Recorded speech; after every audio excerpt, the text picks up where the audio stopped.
Slug Rukmini विवाह में जम के नाचे श्रोता। एंकर बड़ाम लहरा जनपद पंचायत के ग्राम पंचायत छाईकुआ में 7 दिवसीय श्रीमद्भागवत कथा का आयोजन किया जा रहा है। आपके बता दें कि छाईकुआ ग्राम के साहू समाज के कुल देवता बुंदेला बब्बा आश्रम पर संगीतमय 7 दिवसीय श्रीमद्भागवत कथा का रसपान किया जा रहा है।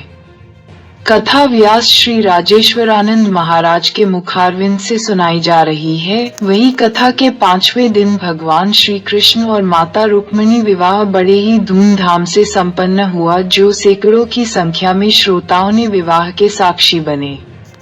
कथा में मुख्य यजमान गोपाल गणेश साहू, कृष्णाल, विशाल साहू सहित सैकड़ों श्रोताओं ने कथा का रसपान किया। रिपोर्टर लोकेंद्र सिंह। कठोर कन्हैया की तो चर्चा भी ना करो, कितना कठोर है। अरे पहले तो हमें अपनी चितवन से हमारे चित्त को चुरा करके अपना बना लिया, और जब हम उसके बन गए तो हमें अपने विरह अग्नि में जला रहा है। इतने में महाराज एक भौरा उड़ करके आया है। भौरा राधिका महारानी के पाद पद्मों में बैठ गया।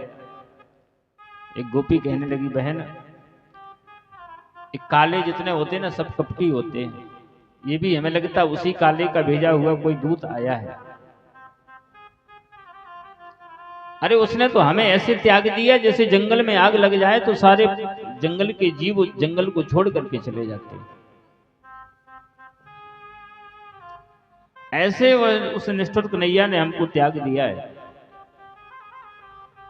गोपियां ब्रही में महाराज आज यह भी भूल गई कि हम क्या बोल रहे हैं।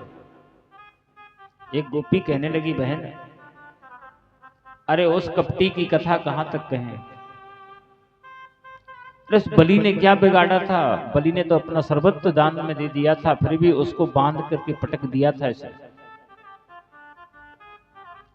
एक गोपी कहने लगी, बहन बलि तो ठीक है, बाली को तो छिप करके इसने बाण मारा था, जबकि उसका क्या अपराध था?